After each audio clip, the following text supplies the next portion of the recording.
그러니까 사실은 많은 분들이 아직도 이제 내란이나 계엄이 끝나지 않은 것 같다는 감상평을 내놓으시는 것이고 그래서 그런지 국방부가 이제 오늘 어떻게 얘기를 했냐면 다음 주 월요일부로 국방부 검찰단장을 본부장으로 하는 40명 규모의 특별수사본부를 출범시킨다고 했는데 김준일 평론가님 어떻게 보셨습니까?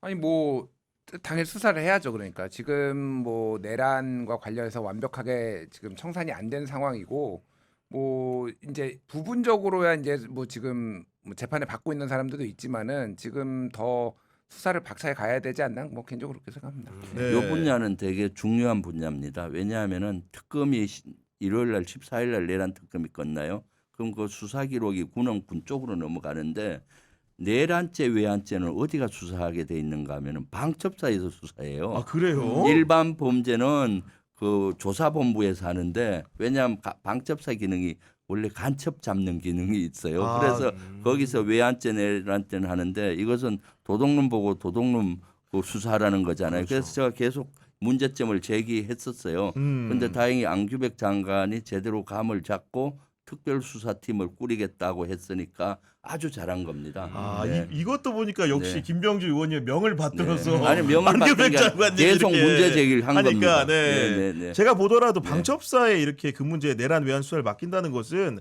어불성설인 것 같습니다. 아직 그럼요. 구조 개편이 안 된 상황에서 네. 그런 생각이 많이 드는데 그 제가 의원님과 관련된 여러 가지를 책을 독해하다 보니까 놀란 부분이 뭐였냐면 계엄이 끝난 다음에 김어준 공장장으로부터 긴급 제보가 있다는 연락을 네. 받고 몰래 만나신 적이 있다면서요? 네, 만났죠. 그 제보할 게 있다고 가서 만났는데 뉴스 공장을 찾아갔더니 거기 없고 모처로 오라고 해서 또 옮겼어요. 그랬더니 그때 경호원들이 한 8명 쫙 있는 데서 하는데 핸드폰도 저쪽에 놔두고 왔으면 좋겠다 해서 그때 김어준 총수 같은 경우는 되게 사색이 질려 있더라고요. 아, 그래요? 그래서 얼굴이? 이런 암살 위험이 있고 뭐 이런 제보를 했는데 저는 그때 상당히 일리가 있다라고 생각해서 확인을 저보고 좀 해달라 하더라고요. 그래서 제가 확인 작업을 시작을 했었고요.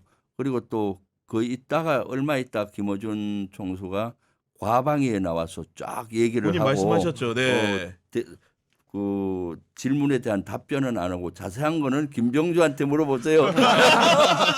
또 그때 또 음모론으로 막 몰렸어요. 그때 막 우리가 생각하면 황당한 거 있잖아요. 미군들이 뭐 미군 기지 어떻게 하고 뭐 하는 여러 가지였는데 사실은 저는 대단히 가능성에 무게를 두고 계속 정보를 수집했는데 그래도 그때 또 한 차례 또 괴담론에 왜 동조하느냐 해갖고 근데 나중에 사실로 밝혀진 게 훨씬 많죠.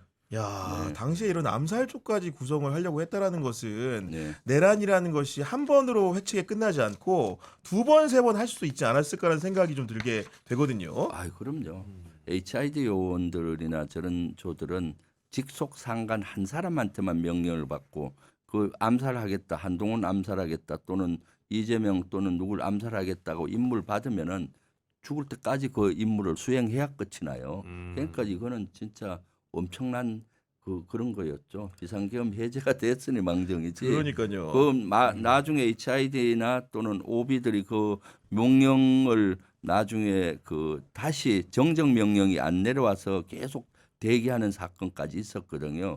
왜냐하면 그 중간에 있던 누군지 몰라도 구속되고 막 그랬잖아요. 그래서 명령이 안 내려온다는 제보도 있어서 제가 국방에서 또 공식적으로 임무를 내려라 해서 정보본부하고 국방부 차관이 내렸을 거예요. 다 무기 해소하고 다 공개적으로 해서 그런 것들이 또 이루어졌던 일도 있습니다. 그러니까 지금 수사를 해야 될 게 한두 가지가 아니구나. 네. 뭐 이제 언론 보도로 좀 되긴 했는데 그때 이제 추경호 그 당시 원내대표가 11시 3분부터 12시 0시 3분까지 이제 3번이 바뀌어서 총 4번이 됐잖아요. 네.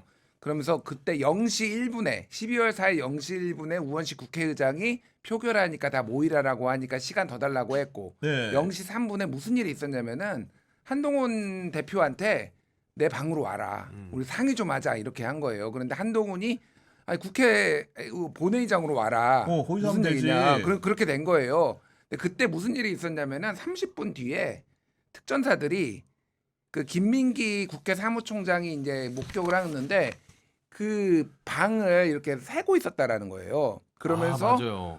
어디로 진입했냐면은 국민의힘 원내대표실 옆에 있는 정책위 의장 방으로 진입을 했어요. 창문을 깨고. 창문을 깨고 네. 진입을 했어요. 그리고 바로 옆에 원내대표실이 있었는데 추경호가 그러면은 그때 만약에 불러서 만약에 같이 있었으면은 이게 협조해가지고 바로 포획이네. 예. 한동훈 지금 포획하는 거 지금 협조한 거 아니야 이렇게 불러가지고 뭐 이런 의혹이 있는 거야. 아직은 이게 이제 확실하게 된 건 아닌데 그 상황에서 자기는 0시 3분에 당사로 모이라고 해놓고 한동훈한테는 내 방으로 오라라고 하면은 이게 이상한 지도 당사로 가야지 그러면은 이상한 거예요. 그러니까 이게 그래서 안 밝혀진 게 너무 많아 그러니까 지금 상황에서. 그러니까요. 예.